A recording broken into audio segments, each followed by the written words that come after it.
Hey, what's up, everyone? My name's Lionel. I'm your host of L2 Productions, and you are watching I Watch Watch. Today we're covering Beauty in Black. This is season 2, episode 13.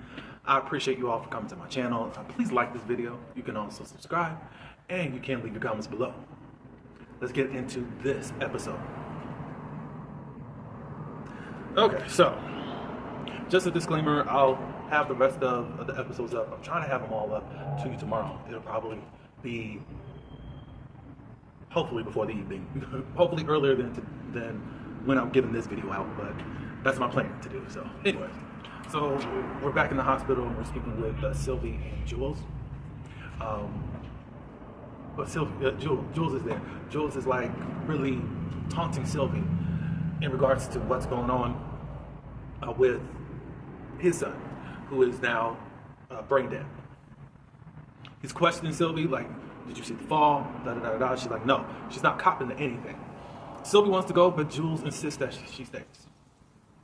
In front of her, he has a life support pool. Yolanda, who is Angel's baby mama, calls him and says, you know, they start arguing and all that. She said, at this point, since you up here got all this money, you can't give me nothing. So guess what? I'm going to the courts and I'm going to put you on child support. He calls Horace after he gets off the phone with Yolanda, and now he's talking a lot more sweet, you know, trying to at least bait him into making him feel, just wanting to see if he can soften the blow, and hopefully he'll forget all the stuff that he just did last night. I don't think 39K is something that you just forget, sir. Charles is sitting in the visiting area at the hospital, and the woman that came to Miss Olivia's house and ended up breaking her leg, she calls, and of course there's this back and forth of who's this, da da da da. Where's Olivia? Because I really want to speak to her. Da da da da. So he goes back to her room and hands her the phone. They talk. Olivia calls her Gina, so I guess we're going to call her Gina too. She covers like, oh, I'm fine. Gina says, you won't be in 2 days unless you have this money. And then she just gets off the phone. She said, oh, everything is just fine. Everything will be okay. Charles asks, who is that? She said, oh, it's just one of the ladies from the church. Olivia says, are you going to give me my money today? And he's like, I don't have it. You can't go talk to Roy. You can't go talk to Mallory. Someone. You know, it's owed to me, and I need that. Charles ends up saying what he has found out, because there's a lot of text messages that are coming through, because this lady is just saying some off-the-wall stuff. And he reveals that you were trying to rob me. What? Miss Olivia, what are you talking about? I would never rob you. But basically, Charles is kind of ripping into her a little bit, like, why would you do this, da da da da da. I never heard of you having to pay that much to try to clean up a mess. And she said, have you ever had to clean up a mess? I mean, she made a point. But anyways, then she says, now wanting to blackmail him, saying that there's body parts that might show up where you don't want them to be if you don't get this money. I was like, Lord. Horace calls Kimmy. I think she's on her way to the office. He tells her that Varney has delayed the will, and I need you to see what's going on with that and when this will is going to be filed. Horace has also heard about Jules' son and is asking Kimmy, were you there? Do you know anything about this? And she said no. But he felt like, you're not telling me something. She said, well, I'm not alone right now, and we can talk later. Okay. So, Kimmy gets off the phone with Horace and calls Varney and saying, you know, so when is the will going to be effective as far as even filed and all of that? Varney said, today. Well, I need to know exactly the time, date, the time stamp and all that.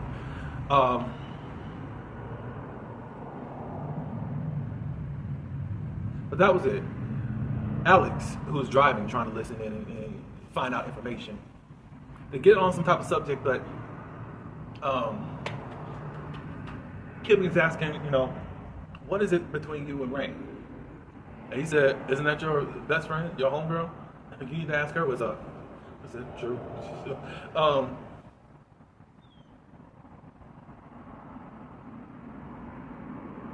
Charles goes to the office and he wants to talk to Barney. And Barney don't really want to hear anything. Charles is like, "You're not going to ask me how my mother is doing? How's your mother doing?" Then he says that she's a cold itch. Charles said, "I need you to leave. I ain't for any of this stuff." Barney said that. And then Charles said, "Oh, so that new ASS got you feeling bold." No. He's just tired of your ish, and he's ready for you to get out of his life, as you told him to do.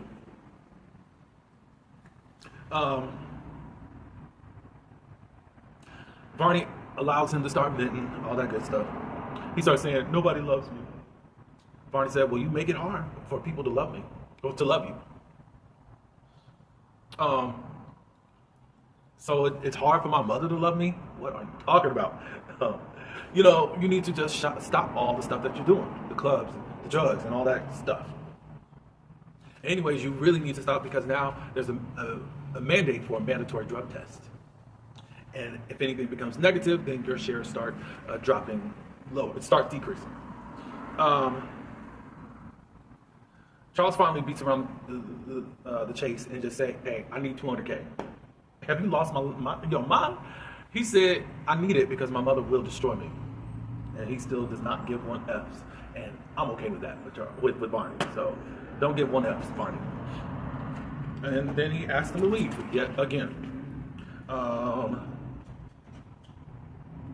Kimmy asked for Barney to come into her office. And she said, "When is this paper going to be filed?" "It's going to be filed today. I need the clerk's name and also number." He gave it to her, and Kimmy calls Kathy. Kathy confirmed that the filing is happening today, and she also said, "I need you to send a video of you actually doing it." She said, "No problem."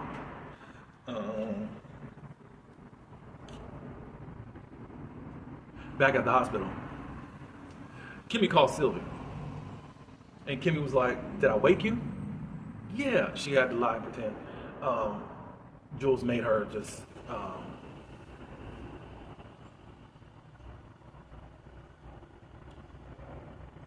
so Jules thought it was perfect that Kimmy doesn't know that Sylvie is unaware that she's at home, not at home. And that's your fault, Sylvie. You should have stayed where you were at. You don't know anything about these people, and you just were crazy. And Jules, all of a sudden, after they get off the phone, she was just like, Kimmy didn't spend much time. She just allowed,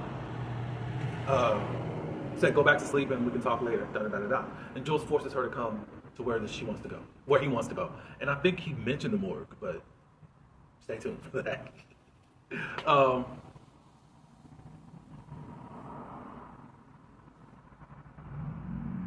So Brain, she's on the way to go visit the lawyer and meet Giovanni. Kimmy, however, they talk. And Kimmy said, "After this, I need you to stay in the house because nothing is effective as of yet until they file this paperwork." Brain thinks that she's going to be okay. She's asking Kimmy, can she have $75K for the club? "You really want to do this?" And she said, "Yeah, I'm not like you, so I really want to do this. After I make this deal, I'm going to come up to the office and we can pop bottles." And Kimmy's like, "Well, I think you should go home."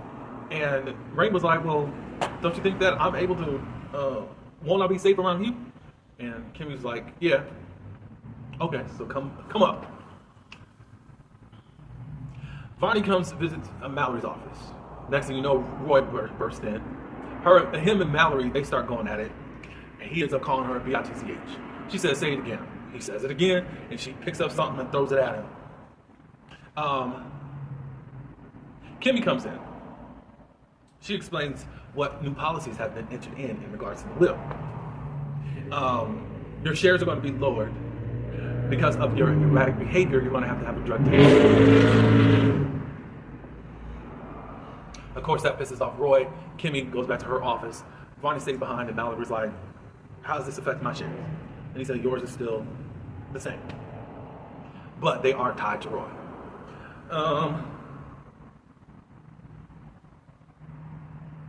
Angel tried to get Whitman to go get the car. And he was under strict orders that, Angel, you're going to have to go get your own car. And to find out that that's one of Horace's favorite cars. I said, why did you do that? Is that one of the cars that he actually said that you could drive? Stop that.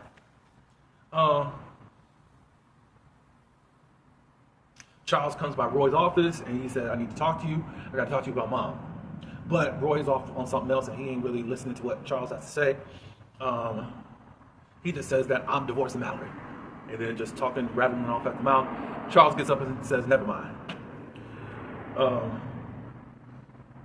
Rain goes and visits the lawyer. We find out that this is the same lawyer that was representing her, Kimmy, and Angel back in the day.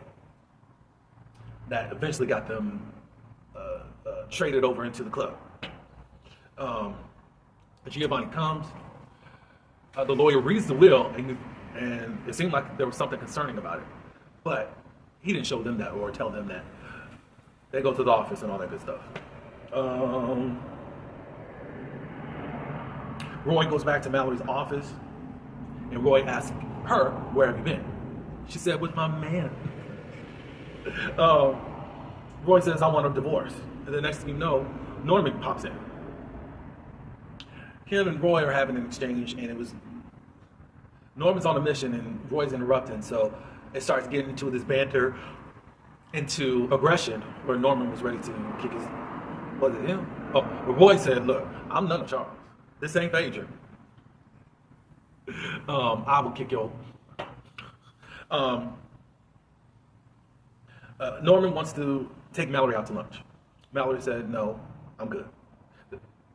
He insists that there's something private he wants to talk to her about. Mallory says, no. Roy's looking at him, looking at her like, what do you think this is? Next thing you know, Norman says, where's Calvin? The driver? Yes, the driver. He shows pictures of Mallory having sex with him. I didn't think that was about to happen. So she denies it. She said, that's AI. Whatever. So then Roy decides that he wants to one-up Norman and says that Mallory is the one that offed your wife. I was done. I was done. That was the end of the episode, but I was like, Lord Jesus. As I was saying in the last video, it just seems like it's very telenova, where we get these like cliffhangers at the end of the episode. It's so crazy. That's all I got. Again, I will see you tomorrow, but I appreciate you for coming. Like, comment, subscribe. Until the next one. Peace.